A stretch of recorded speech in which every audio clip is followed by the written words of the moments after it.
साथ।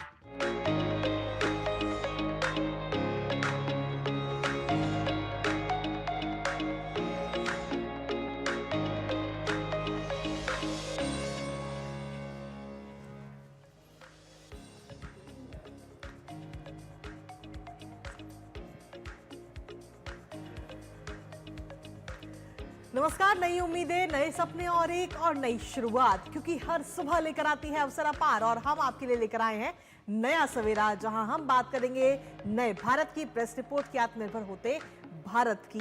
मैं हूं आपके साथ कृतिका और मेरे साथ है मेरी सहयोगी शैला।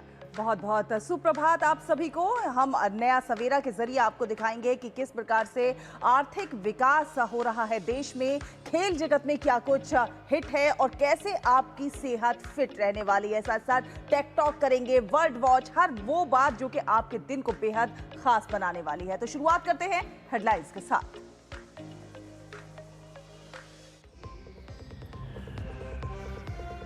राष्ट्रपति के अभिभाषण से शुरू होगा आज संसद का बजट सत्र। सुचारू कामकाज के लिए सरकार ने विपक्षों से मांगा सहयोग। इंडी गठबंधन आज तय करेगा अपने मुद्दे और रणनीति।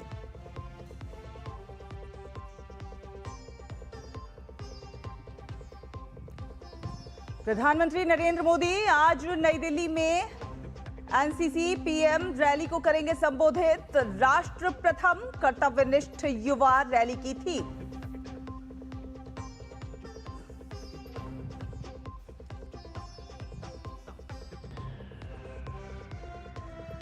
चुनाव से पहले मिशन बंगाल पर नितिन नवीन की दो टूक। विकसित बंगाल के लिए दृढ़ संकल्पित है बीजेपी।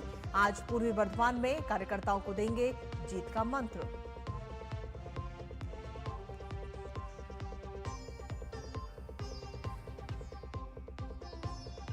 सऊदी अरब के क्राउन प्रिंस ने ईरान के राष्ट्रपति से फोन पर की बात। कहा, ईरान के खिलाफ किसी भी सैन्य कार्रवाई के लिए नहीं होने देंगे सऊदी जमीन का इस्तेमाल।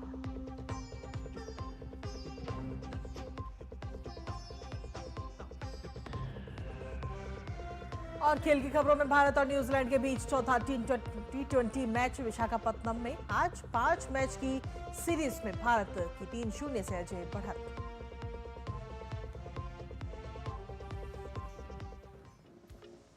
तो चलिए नया सवेरा की शुरुआत करते हैं कृतिका। और संसद के बजट सत्र की आज से शुरुआत हो रही है। सुबह 11 बजे लोकसभा में दोनों सदनों की संयुक्त बैठक में राष्ट्रपति द्रौपदी मुर्मू का अभिभाषण होगा, जो कि बेहद महत्वपूर्ण होगा। बिल्कुल, उस पर हर किसी की नजर रहेगी। लेकिन इसके साथ ही आपको बता दें कि कल 29 जनवरी को आर्थिक सर्वेक्षण पेश किया जाएगा और फिर 1 फरवरी को रविवार होने के बावजूद सरकार 2026-27 के लिए बजट पेश करेगी, जिस पर हर किसी की नजर है और हर किसी को काफी उम्मीदें भी हैं, क्योंकि सत्र के पहले चरण में राष्ट्रपति के अभिभाषण पर धन्यवाद प्रस्ताव पर चर्चा भी की जाएगी।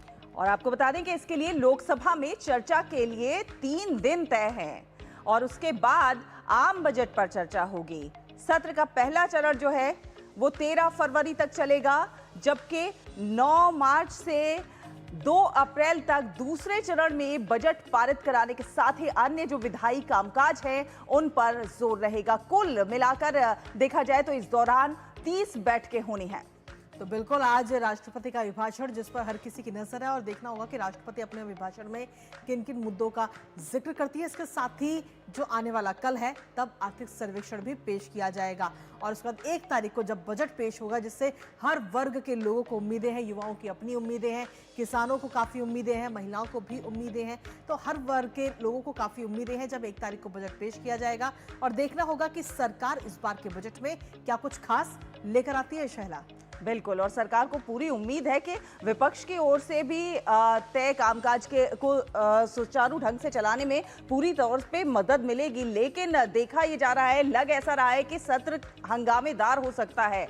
आज की संसद की कार्यवाही से पहले इंडी गठबंधन की एक बैठक भी बुलाई गई है, जिसमें विपक्ष जो है वो अपने मुद्दे और अपनी रणनीति तय करेगा। बिल्कुल, क्योंकि इससे पहले अगर हम देखें शैला, तो कई मुद्दों को लेकर आपसी बहसबाजी और काफी गहमा गहमी देखने को मिली थी संसद के अंदर। जी राम जी अधिनियम, प्रदूषण और विदेश नीति जैसे मुद्दों पर इस बार विपक्ष की सीधी नजर है और विपक्ष ने पिछले 2 सत्र की अगर हम बात करें तो एसआईआर पर चर्चा और मनरेगा स्कीम की जगह आईवीबी जी राम जी कानून का विरोध करते हुए काफी हंगामा किया था और पिछला सत्र काफी हंगामेदार भी रहा था। शैला, लेकिन कृतिका, विपक्ष की भी जिम्मेदारी होती है कि सत्र को सुचारू रूप से चलाया जा सके, क्योंकि सभी चुने हुए प्रतिनिधि हैं और ऐसे में पूरी जिम्मेदारी के साथ अपनी जिम्मेदारियों का निर्वहन करना चाहिए। आपको बता दें कि इससे पहले कल सरकार की ओर से बुलाई गई सर्वदलीय बैठक में 39 दलों की तरफ से 51 नेता शामिल हुए, जिसमें सरकार के सामने उन्होंने अपनी बातें रखी, अपनी मांग भी रखी है। तो सीधे तौर पर हर किसी को इंतजार है इस बार जब ये बजट सत्र शुरू होगा और जब बजट पेश किया जाएगा, क्या कुछ खास रहता है। हालांकि इस बार अगर हम देखें तो सरकार विपक्ष की तरफ से भी तमाम तैयारियां की जा रही है और आज इसको लेकर एक अहम बैठक भी है और देखना होगा कि इस अहम बैठक में किस तरीके की रणनीति विपक्ष की तरफ से बनाई जाती है, क्योंकि इससे पहले जो सत्र था वो तो काफी हंगामेदार हमें देखने को मिला था। लेकिन सही बात यही है कि सत्र को चलाने की जिम्मेदारी सिर्फ सरकार की, या यूं कहे कि सिर्फ पक्ष की नहीं होती बल्कि विपक्ष की भी होती है। जरूरी मुद्दे उठाने चाहिए, लेकिन इतने भी नहीं कि कामकाज ही बाधित होने लगे। बिल्कुल, ऋषि कुमार हमारे संवाददाता हमारे साथ जुड़ गए हैं ज्यादा जानकारी के साथ। ऋषि, आज से बजट सत्र की जो है शुरुआत हो रही है, बेहद महत्वपूर्ण रहने वाला है ये सत्र, क्या कुछ रहेगा आज? देखिए, जहाँ तक आज से जो बजट सत्र शुरू हो रहा है उसकी बात करें तो बहुत ही महत्वपूर्ण, जिस तरीके से ये जो पल होते हैं हम अपने पूरे साल की लेखा जोखा इसमें बजट सत्र में रखते हैं और सरकार किस तरीके से तमाम योजनाओं को, तमाम विकास की गतिविधियों को आगे बढ़ाने जा रही है, इस बजट सत्र के माध्यम से हमें ये जानकारी मिलती है। और पूरे देश की नज़रें इस बजट सत्र पे होती है, कितनी चीज़ें महंगी होंगी, कितनी चीज़ें सस्ती होंगी, किसको कितना सरकार फ़ायदा देगी, ये बहुत सारी चीज़ें हैं, किस पर कितना टैक्स लगाया जाएगा। इसके अलावा अगर हम आज की बात करें तो आज से ये शुरू हो रहा है। आज हम जानते हैं कि किसी भी वर्ष का पहला जो सत्र होता है या फिर जो बजट सत्र के रूप में ही पहला सत्र होता है तो उसमें राष्ट्रपति का अभिभाषण होता है और दोनों ही सदनों के सदस्य राष्ट्रपति के अभिभाषण में मौजूद रहते हैं। आज तकरीबन 11 बजे राष्ट्रपति का अभिभाषण शुरू होगा, जिसमें जो सरकार की जो भूमिकाएं हैं, सरकार का जो पक्ष है, सरकार की जो गतिविधियां हैं, खासतौर से जो अब तक विकास के तमाम कार्य हुए हैं, जो अचीवमेंट्स हुए हैं और जो पूरी भविष्य की रूपरेखा है, जिसमें ये तय करना है कि हम भारत को एक विकसित राष्ट्र बनाने की संकल्पना के साथ अगर आगे बढ़ रहे हैं तो क्या क्या चीज़ें हो चुकी हैं और क्या हम करने वाले हैं। इस तरीके से राष्ट्रपति के अभिभाषण की आज शुरुआत होगी और हम जानते हैं कि राष्ट्रपति के अभिभाषण पर पहले भाग में, बजट सत्र में 2 भाग होते हैं। पहले भाग में राष्ट्रपति के अभिभाषण पर धन्यवाद प्रस्ताव लाया जाता है, जो पारित होता है प्रधानमंत्री उसमें जवाब देते हैं। इसके अलावा हम जानते हैं कि इस वर्ष का जो बजट सत्र है वो हम जानते हैं कि 1 फरवरी को बजट आता है और 1 फरवरी को रविवार है, तो ये बहुत अभूतपूर्व है कि रविवार को बजट आ रहा है। लेकिन चूंकि हम तिथियों से जुड़े हुए हैं तो इस वजह से जो बजट है वो 1 तारीख को आएगा। और कल जिस तरीके से हम जानते हैं कि जो आर्थिक सर्वेक्षण है, जिसके माध्यम से जो देश की जो आर्थिक गतिविधि है, जो अर्थव्यवस्था है, किस डायरेक्शन में जा रही है, क्या अचीवमेंट्स है, वो सारी चीजें आर्थिक सर्वेक्षण के माध्यम से प्राप्त होंगी। तो आज राष्ट्रपति के अभिभाषण से बजट सत्र की शुरुआत हो रही है। जी, इसके साथ ही ऋषि, अगर बात करें विपक्ष की तो विपक्ष भी आज अपनी रणनीति बनाता हुआ नजर आएगा कि आखिर इस बार सदन में उसे कौन कौन से अहम मुद्दे उठाने हैं, क्योंकि इससे पहले के जो सत्र रहे वो तो काफी हंगामेदार रहे, यहाँ तक कि कामकाज पूरी तरह से ठप भी बीच बीच में हमें कई बार नजर आया। लेकिन इस बार की अगर हम बात करें तो विपक्ष के आखिर कौन कौन से अहम मुद्दे होंगे जिनको लेकर विपक्ष अपनी आवाज उठाता नजर आएगा? देखिए, जिस तरीके से विपक्ष ने जो ऑल पार्टी मीटिंग हुई फ्लोर लीडर्स के साथ, उसमें जो मुद्दे रखे उस पर सरकार ने साफ कर दिया कि 2 मुद्दे जो विपक्ष जिनको हाईलाइट करना चाहता है, पिछले 2 सत्र में भी उन दोनों ही मुद्दों पर हंगामा लगातार देखने को मिला और जो सदन का जो कामकाज है वो प्रभावित हुआ। एक तो SIR का मसला है, जिसको कि लेकर सरकार ने साफ कह दिया है कि चुनाव सुधार से संबंधित मसले पर इस पर चर्चा हो चुकी है। दूसरा, जिस तरीके से जी राम जी विधेयक पिछली बार लाया गया, पारित हुआ दोनों सदनों से, उस पर सरकार जिस तरीके से अपनी स्थिति को स्पष्ट कर चुकी है और विपक्ष चाहता है कि इस पर चर्चा हो। हम जानते हैं कि जब कोई विधेयक लाया जाता है तो उस पर चर्चा होती है। पिछली बार ये चर्चा हुई थी, सभी ने अपना अपना पक्ष रख लिया था। सरकार ने साफ कह दिया है कि इन दोनों मुद्दों पर चर्चा की कोई गुंजाइश नहीं है, चर्चा हो चुकी है। इस सत्र का, बजट सत्र का मूल मकसद होता है बजट पर चर्चा और राष्ट्रपति के अभिभाषण पर धन्यवाद प्रस्ताव के दौरान चर्चा। इसके अलावा जितने भी समसामयिक मुद्दे हैं और सरकार उस पर सहमति है इस बात की कि वो चर्चा करने के लिए तैयार है, लेकिन विपक्ष अगर देखना होगा कि कौन कौन से ऐसे मुद्दे हैं जिनको कि लेकर आगे बढ़ना चाहता है, क्योंकि इस बजट सत्र की खूबी यही होती है कि इसमें सबसे ज़्यादा आर्थिक गतिविधियों पर चर्चा होती है और मकसद होता है देश की अर्थव्यवस्था पर विस्तार से चर्चा करना।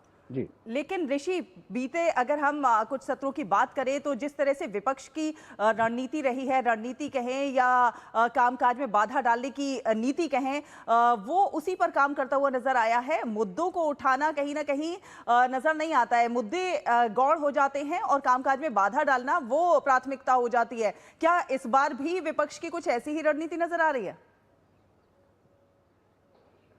देखिए, जहाँ तक विपक्ष है अपने मुद्दों को रखना चाहता है, लेकिन वो अपने तरीके से रखना चाहता है। संसदीय मर्यादाएं अलग होती हैं। संसद में जिस तरीके से अब अगर पिछले सत्र के दौरान जिस तरीके से एसआईआर को लेकर वो चर्चा कराना चाहते थे, जबकि इस बात पर पहले ही रूलिंग है लोकसभा अध्यक्ष के द्वारा, चाहे वो वर्तमान में लोकसभा अध्यक्ष हो या पूर्व की सरकार हो, यहाँ तक कि कांग्रेस की सरकारों के दौरान भी जब चुनाव आयोग के कार्यविधि पर चर्चा की बात हुई तो उस समय लोकसभा अध्यक्ष ने साफ कहा कि संवैधानिक संस्थाओं के प्रमुखों या उसकी कार्यप्रणाली पर संसद में चर्चा नहीं हो सकती है। बावजूद इसके दोनों जो पिछले सत्र रहे थे, मानसून सत्र और शीतकालीन सत्र, दोनों में गतिविधि इस तरीके से रही विपक्ष की कि हंगामे की वजह से जो कामकाज है वो प्रभावित हुआ। सरकार ने एक बीच का रास्ता निकाला, कहा कि हम चुनाव सुधारों से लेकर चर्चा कर सकते हैं, आप उस पर अपनी बात रख लें। इस पर भी विपक्ष बड़ी मुश्किल से माना था। वो उन शब्दों को रखना चाहता था जिससे कि वो पूरे देश में अपने लिए एक एजेंडा तय कर पाए। लेकिन सदन एजेंडा तय करने के लिए नहीं बल्कि मुद्दों को उठाने के लिए होता है। मुद्दे उठाए जा सकते हैं और सरकार की हमेशा पुरजोर कोशिश रही है कि वो जो सदन को चलाने के लिए विपक्ष की जो भूमिकाएं हैं वो अगर रखना चाहता है तो उसको रख सकता है, और बिना दोनों की सहमति के सदन को चलाना बड़ा मुश्किल होता है, जिससे सदन का जो कामकाज है वो प्रभावित तो होता ही है। लेकिन जो हमारा मूल मकसद है कि वाद विवाद पर चर्चा के माध्यम से संसद की गतिविधियां आगे बढ़े, कोई भी विधेयक है अगर उस पर विपक्ष का कोई भी विरोध है तो वो चर्चा के माध्यम से सामने आना चाहिए, ना कि नारेबाजी और शोर शराबे के माध्यम से। तो इस तरीके से पुरजोर कोशिश होती है सरकार की तरफ से, ट्रेजरी बेंचेस की तरफ से, कि इसको सुचारू रूप से चलाया जाए। लेकिन कई बार परिस्थितियां ऐसी बन जाती है जिससे कि जो व्यवधान है वो स्टैब्लिश हो जाता है और विपक्ष लगातार इस तरीके की रणनीति अपनाता रहा है। जी, फिलहाल अब देखना होगा कि आज जब विपक्ष की तरफ से ये बैठक की जाएगी तो किस तरीके की रणनीति बनती है और कौन कौन से अहम मुद्दे इस बार सदन में उठाए जाएंगे। आप नजर बनाए रखिए। लेकिन फिलहाल बहुत बहुत शुक्रिया तमाम जानकारी और अपडेट्स हमारे साथ साझा करने के लिए, इस महत्वपूर्ण खबर से जुड़ी हुई। तो आपको बता दें कि कांग्रेस सांसद शशि थरूर एक बार फिर से पार्टी की अहम मीटिंग में शामिल नहीं हुए हैं। कुछ दिन पहले भी शशि थरूर केरल चुनाव को लेकर कांग्रेस अध्यक्ष खड़गे के आवास पर हुई महत्वपूर्ण बैठक में शामिल नहीं हुए थे। बिल्कुल, और इसके साथ ही आपको ये भी बता दें कि पिछले कुछ महीनों में शशि थरूर की तरफ से प्रधानमंत्री नरेंद्र मोदी और सरकार की बार बार तारीफ करने से कांग्रेस इस समय नाराज हो चुकी है और खबर है कि इस वजह से उन्हें पार्टी के मामलों से भी किनारे कर दिए गए। आपको यह भी याद होगा कि पिछले साल ऑपरेशन सिंदूर पर उन्होंने सरकार के समर्थन में खुलकर बात की थी और शशि थरूर के बैठक में शामिल नहीं होने के पीछे पार्टी आलाकमान के साथ ही स्थानीय कांग्रेस नेताओं से उनकी नाराजगी भी बताई जा रही है। और आज संसद का बजट सत्र शुरू होने के साथ ही कांग्रेस लेजिस्लेटिव पार्टी यानी कि सीपीपी की चेयरपर्सन और पूर्व पार्टी प्रमुख सोनिया गांधी ने सत्र के दौरान उठाए जाने वाले मुद्दों पर फैसला करने के लिए अपने आवास पर कांग्रेस के संसदीय रणनीति समूह की बैठक बुलाई थी। बैठक में शामिल नहीं होने को लेकर शशि थरूर ने कहा कि उन्हें बहुत कम समय पहले इन्विटेशन मिला था, तब तक उन्होंने दुबई जाने का प्लान बना लिया था। तो कहीं ना कहीं कांग्रेस में और शशि थरूर के बीच में सख्त दूरियां बनती नजर आ रही है। लेकिन इसके साथ ही खबरों में आगे बढ़ते हैं, जहां प्रधानमंत्री नरेंद्र मोदी आज एनसीसी पीएम रैली को संबोधित करेंगे और इस मौके पर वो सर्वश्रेष्ठ कैडेटों के साथ सर्वश्रेष्ठ निदेशालय को भी पुरस्कार प्रदान करेंगे। और इस रैली में 21 अन्य देशों के 207 युवा और अधिकारी भी शामिल होंगे। थीम की बात की जाए तो इस बार रैली की थीम राष्ट्र प्रथम कर्तव्यनिष्ठ युवा रखी गई है।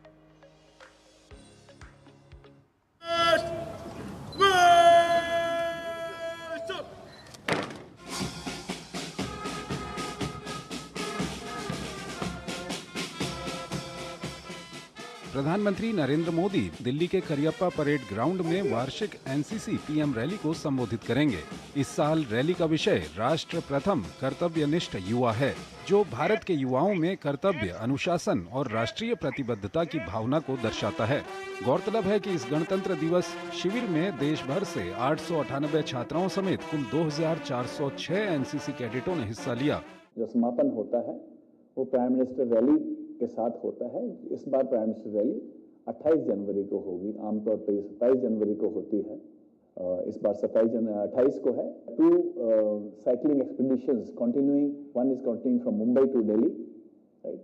Second is continuing from Ranchi to this place, and cadets as young as 17-18 years old covering a distance of 1500 kilometers। किस द्वीप ऐसे हैं जिनमें हैबिटेशन नहीं है, इन द्वीपों का नाम देश के परमवीर चक्र विजेताओं के नाम पर रखा गया है। तो हमारे कैडेट्स ने जो सेलिंग एक्सपीडिशन अंडमान निकोबार में की, वो हर द्वीप पर गए और उनको द्वीपों के बारे में जानकारी मिली। उस द्वीपों से वहां से वो मिट्टी इकट्ठा करके एक कलश के रूप में प्राइम मिनिस्टर को भेंट करेंगे रिपब्लिक, ये प्राइम मिनिस्टर रैली के दौरान। पीएम रैली की शुरुआत प्रधानमंत्री को गार्ड ऑफ ऑनर देने के साथ होगी और प्रधानमंत्री नरेंद्र मोदी गार्ड का निरीक्षण करेंगे। परेड की शुरुआत एनसीसी के घुड़सवार कैडेटों के साथ होगी और उसके बाद छात्रा कैडेटों के दस्ते के अलावा देश के अलग अलग जोन से कैडेट परेड में निकलकर पीएम को सलामी देंगे। इस रैली में 21 अन्य देशों के 207 युवा और अधिकारी भी शामिल होंगे। देश के अलग अलग हिस्सों से शुरू हुई साइकिल और अन्य यात्राएं भी यहां संपन्न होंगी। इस रैली के दौरान प्रधानमंत्री नरेंद्र मोदी सर्वश्रेष्ठ कैडेटों के साथ सर्वश्रेष्ठ निदेशालय को भी पुरस्कृत करेंगे। इस मौके पर राष्ट्रीय रंगशाला और राष्ट्रीय सेवा योजना के सदस्यों और एनसीसी कैडेटों द्वारा सांस्कृतिक कार्यक्रम प्रस्तुत किए जाएंगे, जिसमें राष्ट्र निर्माण, सामाजिक सेवा और चारित्रिक विकास में उनकी भूमिका को प्रदर्शित किया जाएगा। एनसीसी की प्रधानमंत्री रैली में देश भर से चयनित होकर दिल्ली पहुंचे एनसीसी कैडेट और 21 देशों के युवा परेड में निकलकर प्रधानमंत्री नरेंद्र मोदी को सलामी देंगे। इस मौके पर प्रधानमंत्री नरेंद्र मोदी सर्वश्रेष्ठ कैडेटों को पुरस्कृत करेंगे और उन्हें संबोधित भी करेंगे। कैमरामैन मनोज चोपड़ा के साथ गिरीश निशाना, डीडी न्यूज, दिल्ली। तो आइए अपने दर्शकों को लिए चलते हैं नई दिल्ली के मेजर ध्यानचंद स्टेडियम, जहां पर Vande Mataram CISF coastal cyclothon 2026 जारी है। बेहद महत्वपूर्ण है ये साइक्लोथॉन। एक बड़ा पवित्र और बड़ा ध्येय है, राष्ट्रीय एकता, तटीय सुरक्षा के बारे में जागरूकता पैदा करना इस साइक्लोथॉन का उद्देश्य है। वंदे मातरम के 150 वर्ष पूरे होने के उपलक्ष्य में यह आयोजित किया जा रहा है, जो हमारे स्वतंत्रता संग्राम की प्रेरणा का स्रोत रहा है। तटीय सुरक्षा तभी सुदृढ़ हो सकती है जब नागरिक सक्रिय रूप से इस प्रक्रिया के सहभागी बने। माननीय केंद्रीय गृह एवं सहकारिता मंत्री श्री अमित शाह जी ने 2025 में CISF के 56वें स्थापना दिवस पर साइक्लोथॉन के पहले संस्करण को हरी झंडी दिखाकर प्रारंभ किया था, जिसका थीम था सुरक्षित तट समृद्ध भारत। ने यह संदेश दिया कि भारत की प्रगति उसके तटों की सुरक्षा पर निर्भर करती है।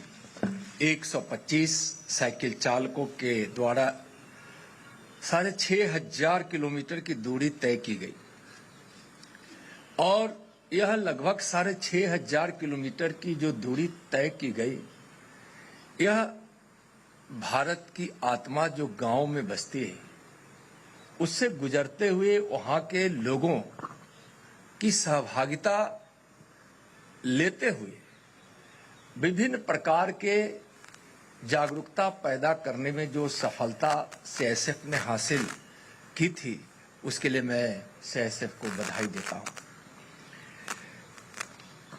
इस बार भी गुजरात के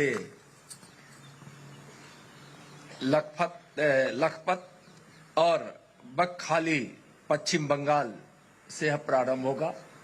पिछले बार हम जहां मिले थे तमिलनाडु के कन्याकुमारी में, इस बार केरल के कोची में मिलेंगे। 2.5 करोड़ से अधिक डिजिटल इंप्रेशन और 1100 से अधिक पंजीकृत साइकिल चालकों की भागीदारी उसमें हुई थी। भारत के तटों का एक विशेष महत्व है। यहाँ 95% मात्रा के आधार पर तथा 70% मूल्य के आधार पर समुद्री मार्गों से संपन्न होता है हमारे व्यापार, और यह एक अति महत्वपूर्ण आर्थिक उन्नति का साधन भी है, जिसको माननीय प्रधानमंत्री जी बड़ी तत्परता के साथ इस तटीय सुरक्षा को, जल मार्ग को महत्वपूर्ण दृष्टिकोण अपनाते हुए ख्याल रखकर इस पे सोचने का और काम करने पर हमेशा बल देते हैं। सीआईएसएफ को तटीय क्षेत्रों में स्थित राष्ट्रीय महत्व की सारी परिसंपत्तियों, बंदरगाहों, इस्पात संयंत्रों, परमाणु और अंतरिक्ष प्रतिष्ठानों की सुरक्षा का काम सौंपा गया है। और मैं तो जब कोई तूफान, साइक्लोन आने की स्थिति होती है और उसके पूर्वानुमान के साथ कभी कभी जब मैं एनडीआरएफ के कंट्रोल रूम में रहता हूं, माननीय प्रधानमंत्री जी के प्रेरणा से और गृह मंत्री जी के मार्गदर्शन में, तो सीआईएसएफ की उस समय की तत्परता देखने काबिल होता है। और तो ये सीधी तस्वीरें आपको दिखाते दिल्ली के मेजर ध्यानचंद स्टेडियम से, जहां पर सीआईएसएफ का वंदे मातरम कोस्टल साइक्लोथॉन जो कि आज से शुरू हो रहा है। और इसी पर ताज़ा अपडेट लेने के लिए सीधा रुख करते हैं, इस वक्त हमारे सहयोगी जुड़ रहे हैं नारायण, सीधा उनके पास चलते हैं। नारायण, क्या कुछ लेटेस्ट अपडेट है आपके पास में इस पूरी खबर को लेकर? आखिर कितने दिनों का ये साइक्लोथॉन रहेगा और कितने लोग इसमें शामिल होते हुए नजर आएंगे? नारायण,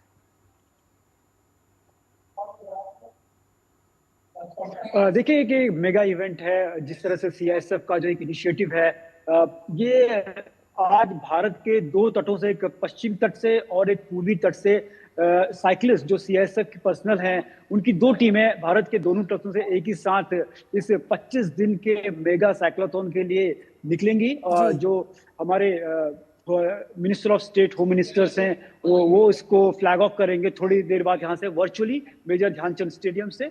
और कुल मिलाकर कह सकते हैं कि जो एक कोस्टल सिक्योरिटी है, तटीय सुरक्षा है, उसके प्रति जागरूकता लोगों में और बढ़ाने के लिए, और जो तटीय क्षेत्रों में जो लोग रहते हैं उनसे एक संवाद करने के लिए, उनको और जो कोस्टल सिक्योरिटी होती है, तटीय सुरक्षा होती है, उसमें और उनके साथ एक इंटरैक्टिव सेशन करेंगे जो साइक्लिस्ट जो हमारे दोनों तटों से निकलेंगे। और पूरी तट की बात करें तो ये पूरी तट में भक्काली जो पश्चिम बंगाल है वहां से शुरू होगी, और पश्चिमी तट में गुजरात के जो पोर्ट है वहां से ये शुरू होगी। तो कुल मिलाकर कह सकते हैं कि इसमें जो दूरी रहेगी इसकी 6553 किलोमीटर होगी, और 25 दिनों तक ये साइक्लिस्ट लगातार चलेंगे। और कहीं ना कहीं जो कोस्टल तट पर रहने वाले जो विलेजेस हैं, जो वहां पर लोग रहते हैं, उनसे वो संवाद करेगी विभिन्न मुद्दों पे, जैसे कि कैसे मोर जो फिटनेस है उसका, उनको वो एक इंटरैक्शन सेशन उनके साथ लगाएंगे, उनके साथ फिटनेस का सेशन करेंगे। और साथ ही साथ जो सबसे इम्पोर्टेंट चीज है, जो प्रधानमंत्री जी का जो विजन है भारत को फिट बनाने का, फिट इंडिया की जो मुहिम है, उसको एक ये नेक्स्ट लेवल पे ले जाने की कोशिश है सीआईएसएफ की साइक्लोथॉन के माध्यम से। यानी कि नारायण, ये कह सकते हैं कि ये इसका मकसद सिर्फ साइकिल चलाना नहीं है, फिटनेस को भी बढ़ाना है और कहीं ना कहीं गांव-गांव तक तटीय सुरक्षा के संदेश को पहुंचाना है और ज्यादा लोगों को जागरूक बनाना है।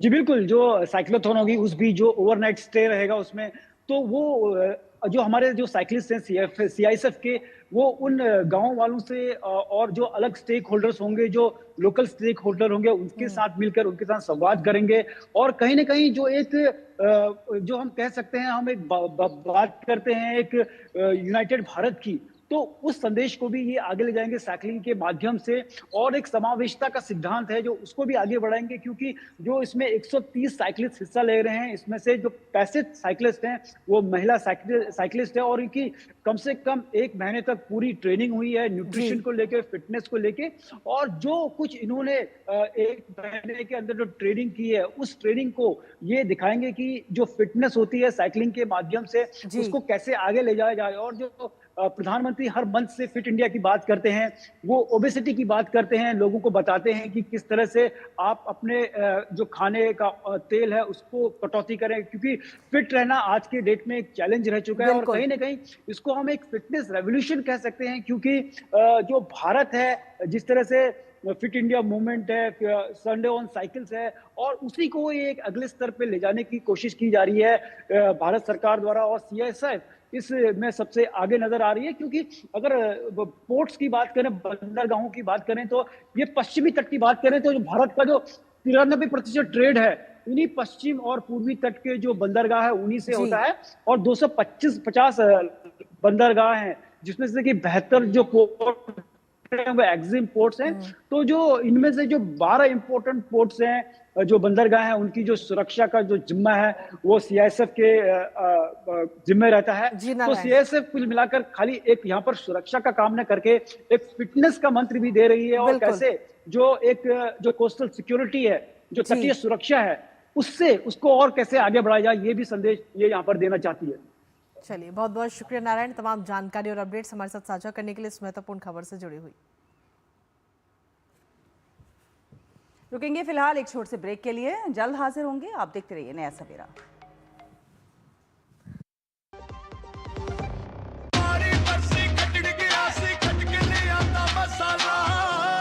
केड़ा मसाला ओए? छोलिए दा या लोबिए दा? पंजाबी छोले दा या पिंडी चने दा? अब छोलिया हो या लोबिया, पंजाबी छोले या पिंडी चने, सब कुछ मजेदार बने। मेरी पसंद, मेरी पसंद, मेरी पसंद, मेरी पसंद, हमारी पसंद, हम सबकी पसंद।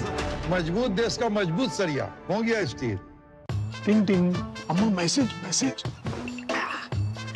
मैं आपके मौसा के चाचा का नाती का पोता, शादी का कार्ड मैसेज में भेजा है, डाउनलोड करिए और आशीर्वाद दीजिए। मैं तो आपको जानती भी नहीं, फिर भी शादी का कार्ड खोलूं?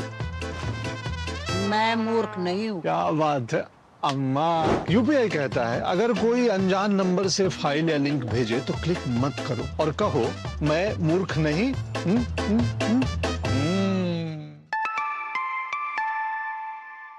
जाइए आप भी किसी का टेस्ट लीजिए। और ब्रेक के बाद एक बार फिर से स्वागत है आप सभी का। नया सवेरा में आगे बढ़ते हैं और अन्य तमाम खबरों का रुख करते हैं, जहां हिमाचल प्रदेश में 2 दिनों की राहत के बाद एक बार फिर से बर्फबारी और बारिश का सिलसिला शुरू हो चुका है, और प्रदेश में सक्रिय हुए पश्चिमी विक्षोभ की वजह से ठिठुरन भी इस समय बढ़ चुकी है। बिल्कुल, और प्रशासन ने सुरक्षा के लिहाज से कुल्लू, मनाली, चंबा और शिमला के कई एक स्कूलों में छुट्टी घोषित कर दी है। लाहौल स्पीति और किन्नौर के ऊपरी इलाकों में बर्फ की सफेद चादर बिछ गई है। भारी बर्फबारी की वजह से कुछ प्रमुख राजमार्ग और संपर्क सड़कों पर वाहनों की आवाजाही फिलहाल रुक गई है। लोक निर्माण विभाग द्वारा सड़कों को साफ करने का काम लगातार जारी है ताकि लोग सुरक्षित रह सकें। बिल्कुल, और इसी के साथ मौसम विभाग ने आने वाले दिनों में भी सावधानी बरतने की सलाह दी है।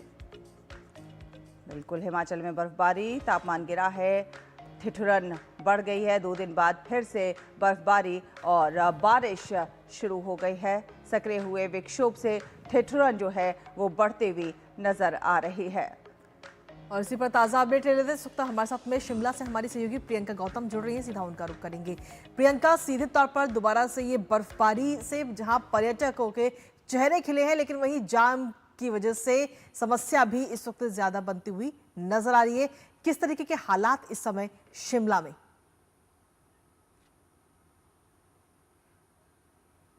बिल्कुल, पर्यटक यहाँ पर लगातार पहुंच रहा है। पिछले 1 हफ्ते से पर्यटकों की जो आवाजाही है वो काफी ज्यादा बढ़ गई है। इसकी वजह से जाम की समस्या जो है वो बढ़ती जा रही है। खासतौर पे जो पर्यटन स्थल है, मनाली है, शिमला है, यहाँ पर काफी ज्यादा जाम लग रहा है। पिछले कल जो बर्फबारी हुई उसके बाद अभी आज की जो स्थिति है प्रेजेंट में करीब 2300 से ज्यादा 8300 के करीब जो है सड़कें जो है वो छोटी मोटी जो सड़कें हैं वो बाधित है, और 885 ऐसी सड़कें हैं जो राष्ट्रीय राजमार्ग और नेशनल हाईवेज को जोड़कर बाधित है, और 8000 से ज्यादा पेयजल आपूर्ति जो है वो भी बाधित है प्रदेश में। सड़कों की जो स्थिति है खास करके जो ऊपरी इलाके हैं, मनाली है, लाहौल स्पीति है, चंबा है, वहां पर ब्लैक आइसिंग की वजह से काफी स्केटिंग हो रही है। तो प्रशासन ने लगातार लोगों को जो है वो बाहर ना जाने की, खासतौर पे पर्यटकों से प्रशासन लगातार अपील कर रहा है कि अनचाहे तौर पे जो है वो बाहर ना निकले, क्योंकि स्केटिंग होने की वजह से काफी ज्यादा एक्सीडेंट्स होने की जो है वो दिक्कत रहती है, और जो लोकल लोग हैं यहाँ के उनके लिए भी दुश्वारियां काफी ज्यादा बढ़ गई है, क्योंकि ये जो बर्फबारी हुई है इस बर्फबारी के बाद पिछली बर्फबारी जो है अभी तक खत्म भी नहीं हुई थी। खासतौर पे जो ऊपरी इलाके हैं वहां पर एक और बार स्नोफॉल होने की वजह से जो रोजमर्रा के कार्य हैं लोगों के उनमें भी उन्हें दिक्कत आ रही है। लेकिन उसका एक और चेहरा ये है कि बागवान किसान जो है वो काफी ज्यादा खुश इस बर्फबारी के बाद नजर आ रहे हैं, क्योंकि ये बर्फबारी उनके लिए अमृत की तरह बरसी है, क्योंकि काफी लंबे समय से हिमाचल प्रदेश में ड्राई स्पेल चल रहा था। तो इस बर्फबारी के बाद किसान बागवान काफी खुश है, पर्यटक खुश है, और कारोबारी जो है वो काफी ज्यादा खुश है, क्योंकि आवाजाही पर्यटकों की बढ़ी है। लेकिन वहीं जो लोकल लोग हैं, शहरी लोग हैं, और जो मैदानी इलाके हैं वहां पर लोगों की दुश्वारियां बढ़ी है, क्योंकि बारिश लगातार हो रही थी। आज सुबह तक लगातार पिछले कल से बारिश हुई है मैदानी इलाकों में। ये मौसम कब तक ऐसा ही बने रहने के आसार हैं, और साथ ही साथ सड़कों को जो बाधित हुई हैं उनको सुचारू करने के लिए क्या कुछ कदम उठाए जा रहे हैं? देखिए, प्रशासन लगातार जो है कोशिश कर रहा है। प्रोपेन मशीनें जो है वो सड़कों पे लगाई गई हैं ताकि जो सड़कें हैं 500-550 से ज्यादा उनको बहाल कर दिया जाए। प्रशासन की तरफ से कोशिश की जा रही है। आज जिस तरह से मौसम खुला है तो आज उम्मीद ये जताई जा रही है कि मैक्सिमम जो सड़कें हैं उनको बहाल कर दिया जाएगा। पेयजल आपूर्ति को लेकर लगातार कोशिश हो रही है, क्योंकि बर्फबारी है तो ऐसे में पानी की टंकियां, पानी जो है वो जमना शुरू हो जाता है ऊपरी इलाकों में। तो इसके लिए तो प्रशासन ऐसी कोई अपनी तरफ से कोशिश नहीं कर सकता है, क्योंकि आज मौसम खुला है तो नेचुरल तौर से जो है वो जो बर्फ जमी है, पेयजल आपूर्तियां जो बाधित हुई हैं उनको बहाल करने की कोशिश की जा सकती है। लेकिन हाँ, मौसम विभाग की तरफ से आज जो है पश्चिम विक्षोभ के कमजोर पड़ने की संभावना जताई गई है। हालांकि 31 के बाद एक बार फिर पश्चिम विक्षोभ सक्रिय होने की संभावना मौसम विभाग ने जारी की है। शिक्षण संस्थानों की बात आप पहले ही कह चुकी हैं कि आज और पिछले कल कुल्लू मनाली बंजार में जो है शिक्षण संस्थान बहुत बहुत शुक्रिया प्रियंका, तमाम जानकारी और अपडेट्स हमारे साथ साझा करने के लिए, इस महत्वपूर्ण खबर से जुड़े हो। और इसी के साथ वापस रुक करेंगे इस वक्त दिल्ली का ध्यानचंद स्टेडियम का, जहां पर CISF का पूरा कार्यक्रम इस समय जारी है, जहां कोस्टा साइक्लोन को हरी झंडी इस समय दिखाई जा रही है। ये तस्वीरें इस वक्त हम आपको दिखा रहे हैं, सीधी तस्वीरें दिल्ली के मेजर ध्यानचंद स्टेडियम से। तो CISF का ये पूरा कार्यक्रम, जहां 65 साइकिलिस्ट इस समय ये यात्रा करेंगे, और करीब 25 से 26 दिनों की ये उनकी पूरी यात्रा रहेगी। हमारे साथ हमारे सहयोगी नारायण इस समय जुड़ गए हैं। नारायण, क्या कुछ लेटेस्ट अपडेट आपके पास? जी बिल्कुल, अभी जस्ट श्री नित्यानंद राय जी जो कि minister of state for home affairs है, उन्होंने जो है कि virtually Vande Mataram CISF coastal cyclothon 2026 को फ्लैग ऑफ किया है, जो कि अपने आप में एक बड़ा कदम है कोस्टल सिक्योरिटी को लेके, क्योंकि जो साइकिलिस्ट जो 130 साइकिलिस्ट जो कि 25 दिन तक ये साइकिलिंग करेंगे देश के पश्चिमी तट से और एक पूर्वी तट से, तो कहीं ना कहीं इससे एक जो संदेश जाएगा वो बड़ा संदेश जाने वाला है कोस्टल सिक्योरिटी के लिए। और साथ ही साथ जो ये ओवरनाइट स्टे करेंगे तो लोकल कम्युनिटीज होंगी, उनसे वहाँ ये बात करेंगे, उनसे सिक्योरिटी के जो लोकल सिक्योरिटी, क्योंकि तटीय क्षेत्रों पे आप जानते हैं कि काफी स्मगलिंग के इश्यूज होते हैं, ट्रैफिकिंग के इश्यूज होते हैं, तो उनसे वो जानकारी साझा करेंगे। उनको जो सिक्योरिटी कोस्टल तटीय सिक्योरिटी होती है उससे उनकी जो अवेयरनेस है और बढ़ाएंगे। और साथ ही साथ जो CISF है तो कोस्टल एरिया में हमारे 52 गांव हैं, उनको वो अडॉप्ट करेगी, और एक कहीं ना कहीं उनके जो कहते हैं कि रोजगार के लिए और उनकी जो हेल्थ है उसके लिए और उनकी फिटनेस के लिए कई कार्यक्रमों का आयोजन किया जाएगा। और हम कह सकते हैं कि जिस तरह से इसका जो नाम दिया गया है Vande Mataram CISF coastal cyclothon है, तो वंदे मातरम के 150 वर्ष पूरे होने पर इसको वंदे मातरम के नाम से इसका नाम रखा गया है। तो हम कह सकते हैं कि एक बड़ा एक मेगा प्रोजेक्ट है क्योंकि 130 साइकिलिस्ट होंगे जो कि पूर्वी और पश्चिमी तट से एक साथ निकल चुके हैं और 22 फरवरी को ये 25 दिन की जो साइक्लोथॉन है उसके बाद केरला के कोची में एक साथ देंगे। तो हम कह सकते हैं कि जो फिटनेस का मंत्र है, जो फिट इंडिया मूवमेंट है, ये कहीं ना कहीं एक अपने नए स्तर छुएगा इस साइक्लोथॉन के जरिए। बिल्कुल नारायण, फिटनेस के मंत्र को तो फैलाया ही जाएगा, साथ ही साथ वहाँ के जो स्थानीय मछुआरे हैं उनसे भी संवाद किया जाएगा, उनको क्या कुछ परेशानियां फेस करनी पड़ती है उसका भी समाधान निकाला जाएगा। कहीं ना कहीं सुरक्षित तट, समृद्ध भारत यात्रा और इस दौरान नशीले पदार्थों की तस्करी जैसे तमाम जो मुद्दे हैं, हथियारों की अवैध आवाजाही, गैर कानूनी जो गतिविधियां होती हैं, उन तमाम मुद्दों को लेकर जागरूक भी किया जाएगा। बहुत बहुत धन्यवाद ये तमाम अपडेट हमारे दर्शकों से साझा करने के लिए। और इसी के साथ चलिए नया सवेरा में बढ़ेंगे आगे और अब बात करते हैं पश्चिम बंगाल की, जहां इस साल विधानसभा के चुनाव होने हैं और भारतीय जनता पार्टी और टीएमसी में जबरदस्त मुकाबला यहां देखने को मिलेगा। लेकिन उससे पहले नितिन नवीन ने बंगाल का दौरा करके सियासी गर्मी और ज्यादा वहां पर बढ़ा दी है। बिल्कुल, दरअसल इस बार बीजेपी अध्यक्ष के नाते नितिन नवीन की भी परीक्षा है।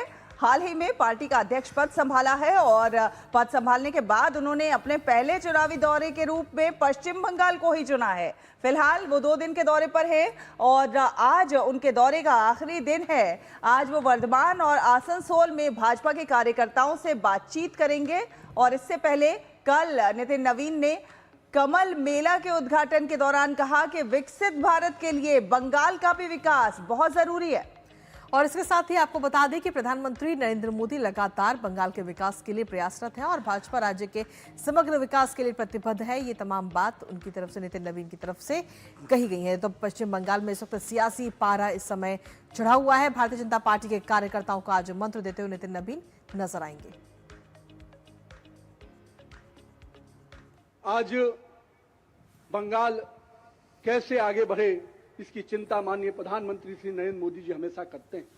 हम उस बंगाल को, उस विकसित बंगाल को 2047 में अगर हम भारत को विकसित भारत बनाना चाहते हैं तो निश्चित रूप में बंगाल को भी विकसित बंगाल बनाने के बाद ही हम इस पर सफल हो पाएंगे। तो कहीं ना कहीं बंगाल को विकसित बनाना है तो उसके संस्कृति को, उसके मिट्टी को, उसके कला के क्षेत्र को आगे बढ़ाना होगा और आज ये प्रयास इस कड़ी में हो रहा है। और परीक्षा से पहले छात्रों का मनोबल बढ़ाने के लिए एक बार फिर से परीक्षा पे चर्चा कार्यक्रम वापस आ गया है और इस बार पीएम मोदी ने दिल्ली के साथ साथ तमिलनाडु के कोयम्बटूर, छत्तीसगढ़ के रायपुर, गुजरात के देवमोगरा और असम के गुवाहाटी के छात्रों से सीधे बातचीत की है। बिल्कुल, और जिससे भारत के पूर्व, पश्चिम, उत्तर, दक्षिण और दिल की आवाजें भी एक साथ एक ही प्लेटफॉर्म पर आपको सुनाई देंगी। और परीक्षा पे चर्चा की इस एडिशन की अगर हम बात करें तो 4.5 करोड़ से ज्यादा रजिस्टर्ड प्रतिभागी और इनके अलावा 2.26 करोड़ से ज्यादा ऐसे लोग थे जिन्होंने परीक्षा पे चर्चा से जुड़ी अलग अलग एक्टिविटीज में भी हिस्सा लिया। और इस साल परीक्षा पे चर्चा से जुड़ने वालों की कुल संख्या की अगर हम बात करें तो वो हो चुकी है 6 करोड़ 76 लाख से ज्यादा। आपको ये खास रिपोर्ट दिखाते हैं।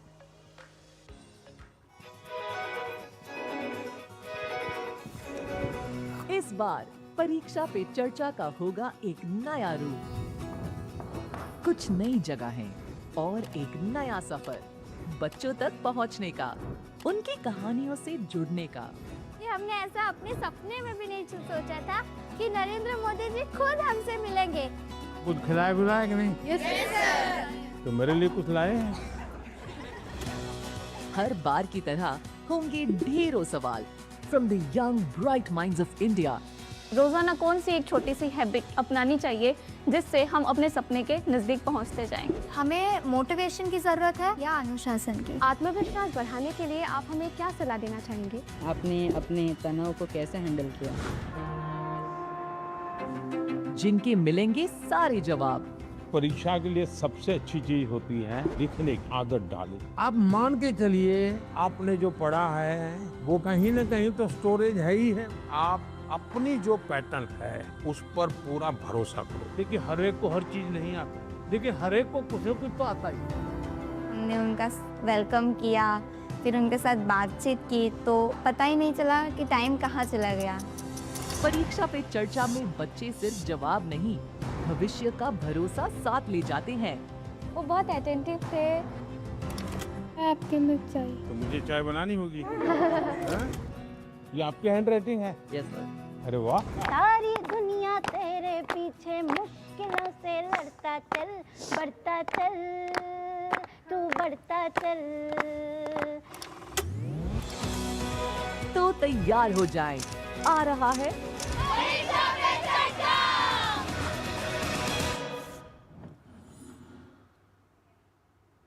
और चलिए अब बात कर लेते हैं एक विशेष सांस्कृतिक सीरीज की। जी हाँ, एक दिन एक उत्सव, इसके माध्यम से हम भारत की विविधता में निहित एकता को आप तक पहुंचा रहे हैं। बिल्कुल, और हर कड़ी में देश के किसी एक उत्सव को केंद्र में रखा जाएगा, चाहे वो राष्ट्रीय पहचान रखता हो या किसी क्षेत्र विशेष से जुड़ा हुआ हो, लेकिन सांस्कृतिक रूप से समृद्ध और अर्थपूर्ण हो। और ये सीरीज भारत की जीवंत परंपराओं, लोक विश्वासों, ऐतिहासिक विरासत और कलात्मक अभिव्यक्तियों को एक भावनात्मक और ज्ञानवर्धक यात्रा के रूप में प्रस्तुत करेगी। आपको दिखाते हैं।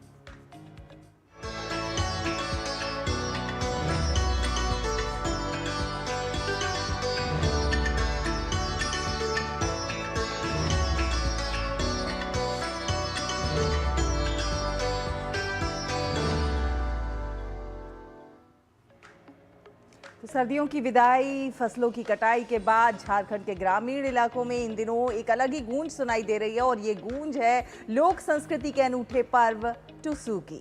जी हाँ, और धान की कटाई के बाद खुशी और उल्लास का ये महीने भर चलने वाला त्योहार न केवल परंपराओं को सहेजता है, बल्कि सामाजिक एकजुटता की भी मिसाल पेश करता है। आपको दिखाते हैं ये रिपोर्ट।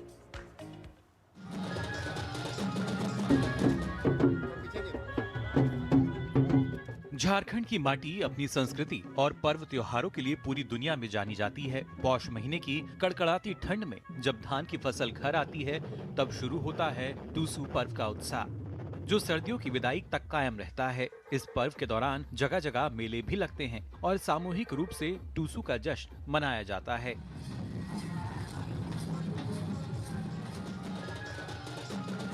टुसू पर्व में लगने वाले इस मेले का सबसे मुख्य आकर्षण होता है चौडल, जो बांस की खपच्चियों और रंगीन कागजों से बनता है। मीनार नुमा ढांचे में तैयार यह चौडल शिल्पकारी का भी बेजोड़ नमूना है।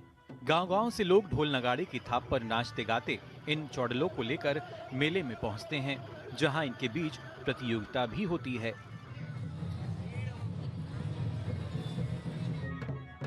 टुसू की छटा में राज्य की समृद्धशाली कला संस्कृति की झलक इसकी विशेषता होती है।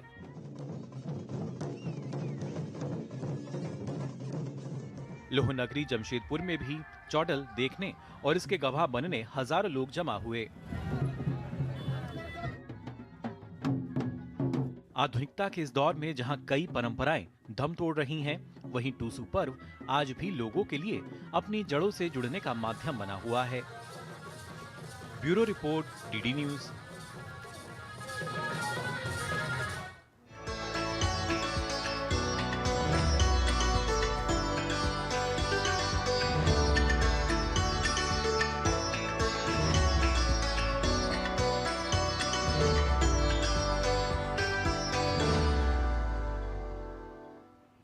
तो एक दिन एक उत्सव की इस सीरीज में आज हमने आपको दिखाया झारखंड के टुसू पर्व की कुछ खास झलकियां।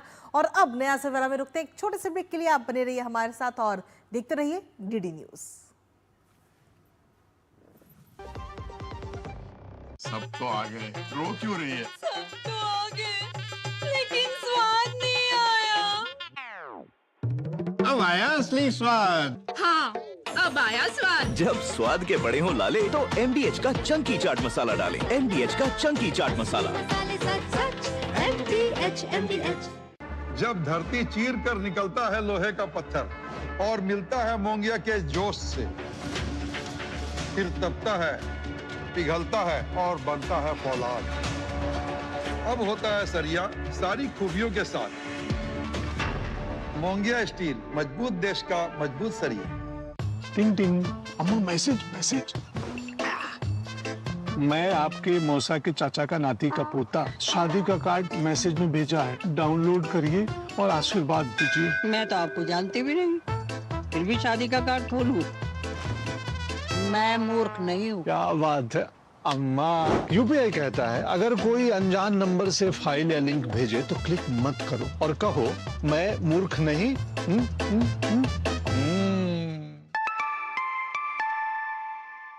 जाइए आप भी किसी का टेस्ट लीजिए। देखिए बात, स्वागत है आपका। नया सवेरा देख रहे हैं आप और नया सवेरा में चलिए अब बात कर लेते हैं समाचार पत्रों में छपी कुछ प्रमुख और दिलचस्प खबरों की प्रेस रिपोर्ट में।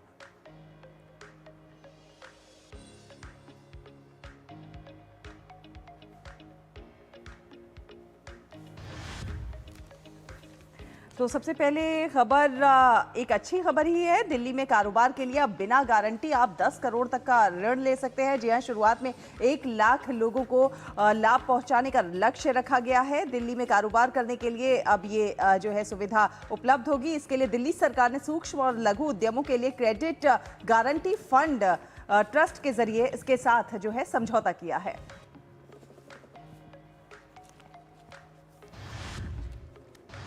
और वहीं दूसरी और महत्वपूर्ण खबर आज जो अखबारों में प्रकाशित की गई मुख्य तौर पर वो है आम लोगों से जुड़ी। जी हां, अब जो नागरिक हैं और जो व्यापारी हैं खासतौर पर, अब उन्हें परेशान नहीं होना पड़ेगा। छोटे नोटों की कमी जो है उसे दूर करने के लिए हाइब्रिड एटीएम लगाए जाएंगे। और इस परियोजना की अगर हम बात करें तो मुंबई में इसको लेकर के काम अभी चल रहा है और नई दिल्ली में भी बहुत जल्द काम ये शुरू होगा।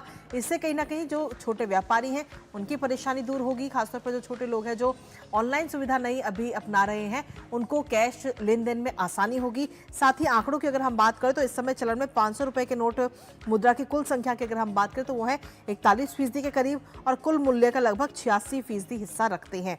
और इसके मुकाबले छोटे मूल्य के जो नोट है जैसे 2, 5, 10, 20 और 50 रुपए की कुल मुद्रा की अगर हम बात करें तो वो है 38%। लेकिन कुल मूल्य में इनकी हिस्सेदारी केवल 3.1 है। तो ऐसे में छोटे नोटों की जो कमी इस समय है मार्केट के अंदर उसको दूर करने के लिए ये काम किया जा रहा है, ये कदम उठाया जा रहा है और हाइब्रिड एटीएम लगाए जाएंगे।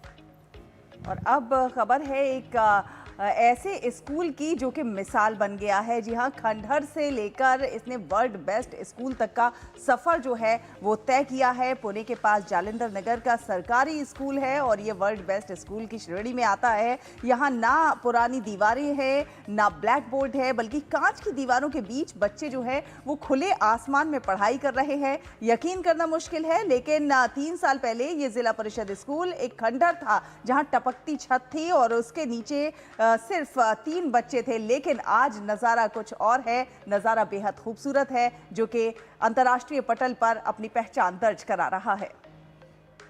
बिल्कुल, और इसी के साथ ही अब चौथी महत्वपूर्ण खबर की अगर हम बात करें तो वो है मौसम से जुड़ी, जहां चालू महीने में दिल्ली में 24 मिलीमीटर बरसात अभी तक हो चुकी है। अभी सर्दी के मौसम में की जब हम बात कर रहे हैं तो, और इसमें 4 साल पहले 8 जनवरी को 40.6 मिलीमीटर की बारिश हुई थी। यानी कि दिल्ली में साल 2022 के बाद जनवरी की सबसे ज्यादा बारिश जो है वो 2026 में दर्ज की गई, क्योंकि सीधे तौर पर अगर हम देखें तो जो पहाड़ी इलाके हैं वहां पर बर्फबारी हो रही है, पश्चिमी विक्षोभ, और इसका सीधा असर मैदानी इलाकों पर भी पड़ रहा है। तापमान लुढ़क रहा है, सर्दी बढ़ रही है, ठिठुरन भी लगातार बढ़ रही है। हालांकि मौसम विभाग का कहना है कि अभी ये ठिठुरन और ये सर्दी अभी कुछ दिन और जारी रहेगी। तो ऐसे में बहुत जरूरी है कि आप खुद का, अपने परिवार का और अपने प्रिय लोगों का जरूर ध्यान रखें।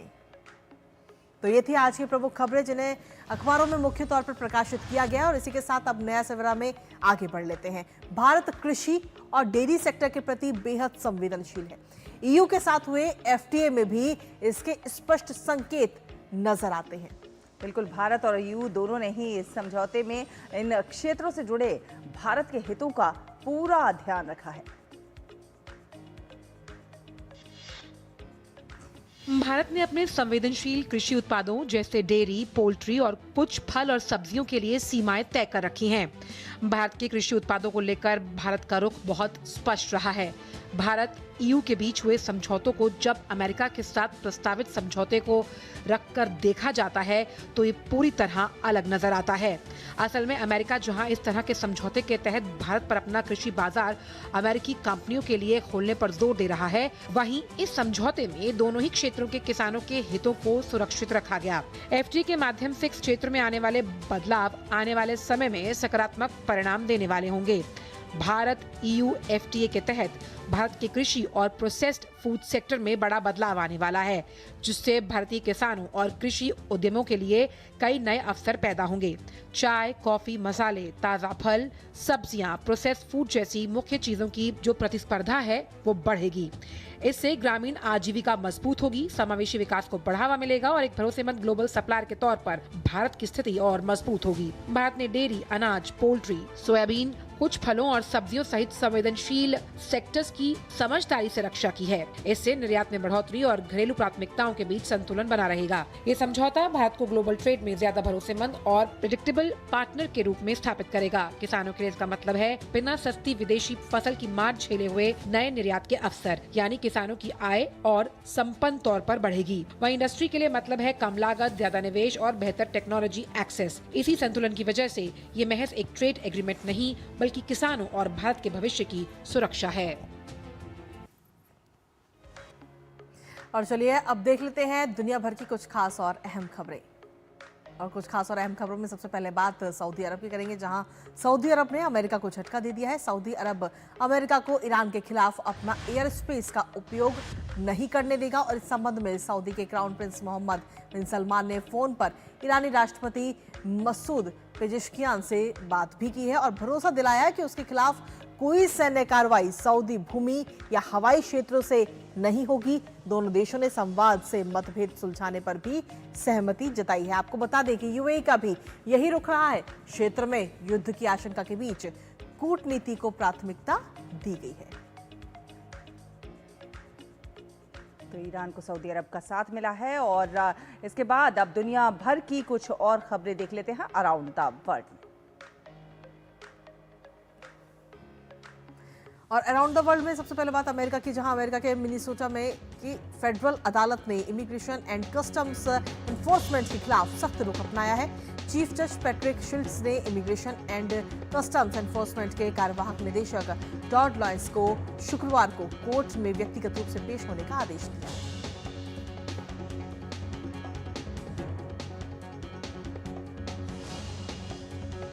ईरान में देशव्यापी विरोध प्रदर्शनों पर की गई कार्रवाई में कम से कम 6,126 लोग मारे गए, जिसमें 214 सुरक्षाकर्मी शामिल हैं। इसके अलावा कई और लोगों के मारे जाने की भी आशंका है।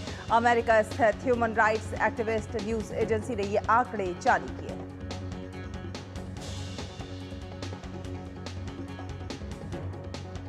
अमेरिकी राज्य टेक्सास के गवर्नर ग्रेग एबॉट ने राज्य की एजेंसियों और यूनिवर्सिटीज में नए H-1B वीजा आवेदनों पर तुरंत रोक लगाने का आदेश दिया। ये रोक 31 मई 2027 तक जारी रहेगी। हालांकि उन मामलों में छूट दी जाएगी जहां टेक्सास वर्क फोर्स कमीशन द्वारा लिखित अनुमति दी गई। और चलिए आज मनी मंत्र में बात कर लेते हैं हम रियल एस्टेट की, क्योंकि प्रॉपर्टी खरीदने से पहले कुछ बातों का ध्यान रखना बहुत ज़्यादा ज़रूरी है। प्रॉपर्टी खरीदने में जल्दबाजी ना करें, रिसर्च करें और प्रॉपर्टी के आसपास की जो कनेक्टिविटी है उसका ध्यान रखें। बिल्कुल, और इसके साथ ही आप जिस प्रॉपर्टी को खरीद रहे हैं उसमें बिल्डर और प्रोजेक्ट की जांच पड़ताल भी आप ज़रूर करें ताकि आप किसी धोखे में ना आए। स्थानीय प्राधिकरण द्वारा अप्रूव प्रॉपर्टी पर निवेश करना सबसे ज्यादा बेहतर है। इसके साथ ही जो फाइनेंशियल प्लान्स और बाजार की स्थितियां हैं उनको भी आप ध्यान में जरूर रखें। तो जब भी आप रियल एस्टेट में इन्वेस्ट कर रहे हैं तो उस समय आपको किन किन बातों का ध्यान रखना है, क्या कुछ सावधानी आपको बरतनी चाहिए जोखिम से बचने के लिए, वो हम आपको इसके जरिए बता रहे हैं। और अब खबरें खेल जगत से। तो जहां आपको बता दें कि भारत और न्यूजीलैंड की टीम 5 मैचों की T20 सीरीज के चौथे मैच में आज आमने सामने होगी। शैला, बिल्कुल, और टीम इंडिया के पास सीरीज में 3-0 की बढ़त है और ऐसे में आत्मविश्वास से भरी हुई टीम की नजर आगामी विश्व कप के मद्देनजर अपनी तैयारी दुरुस्त करने पर होगी। भारत और न्यूजीलैंड के बीच खेली जा रही 5 मैचों की T20 सीरीज का चौथा मुकाबला बुधवार को विशाखापत्तनम में खेला जाएगा। फिलहाल भारतीय टीम 5 मैचों की सीरीज में लगातार 3 मैच जीतकर 3-0 से अजय बढ़त हासिल कर चुकी है। ऐसे में टीम इंडिया आत्मविश्वास से भरी नजर आ रही है। अब तक खेले गए 3 मैचों में अभिषेक शर्मा, सूर्य कुमार यादव और ईशान किशन के शानदार प्रदर्शन ने टीम को मजबूती दी है। हालांकि संजू सैमसन ने भारतीय फैंस को निराश किया। खराब फॉर्म से जूझ रहे सैमसन 3 मैचों में 5.33 की औसत से 16 रन ही बना पाए हैं। वहीं भारतीय गेंदबाजी के 2 प्रमुख स्पिनर कुलदीप यादव और वरुण चक्रवर्ती का प्रदर्शन उम्मीद के अनुरूप नहीं रहा है। ऐसे में चौथे टी20 में कप्तान सूर्य कुमार यादव पर गेंदबाजी डिपार्टमेंट को दुरुस्त करने की जिम्मेदारी होगी। दूसरी ओर इससे पहले खेले गए वनडे सीरीज में शानदार प्रदर्शन करने वाली न्यूजीलैंड की टीम के लिए लगातार 3 मैच गंवाना चिंता का विषय बना हुआ है। हालांकि कीवी बल्लेबाजों ने मुकाबलों में बल्ले का जोर दिखाया, लेकिन गेंदबाज भारतीय बल्लेबाजों के आक्रामक रवैये का जवाब देने में विफल रहे। टी20 सीरीज गंवाने के बाद न्यूजीलैंड के सामने अब आत्मसम्मान बचाने की लड़ाई बची है। कीवी टीम चौथे मैच को जीतकर लगातार चौथी हार से बचना चाहेगी। वहीं टी20 सीरीज में अजय बढ़त हासिल करने के बाद टीम इंडिया के कप्तान सूर्य कुमार यादव की नजर टीम को आगामी टी20 विश्व कप के लिहाज से तैयार करने पर भी है। ऐसे में टीम मैनेजमेंट की कोशिश बाकी बचे 2 मुकाबलों में टीम के खिलाड़ियों को परखने और पिछले मैचों में हुई गलतियों में सुधार करते हुए सीरीज को क्लीन स्वीप करने की होगी। Sports desk, DD news. और चलिए अब बात कर लेते हैं नए शहरों में मौसम की। क्या है देश भर में मौसम का हाल, अधिकतम और न्यूनतम तापमान।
इसी के साथ नया सवेरा में अब वक्त आ चुका है आपसे विदा लेने का, लेकिन जाते जाते आपको छोड़ जाते हैं तमिलनाडु में मनाए जाने वाले थाईपुसम त्योहार की झलकियों के साथ। जी हाँ, बिल्कुल। इस त्योहार की अगर हम बात करें तो ये त्योहार भगवान मुरुगन को समर्पित है, जो बुराई पर अच्छाई की जीत को दर्शाता है।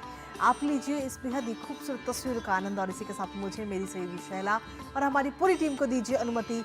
नमस्कार। नमस्कार।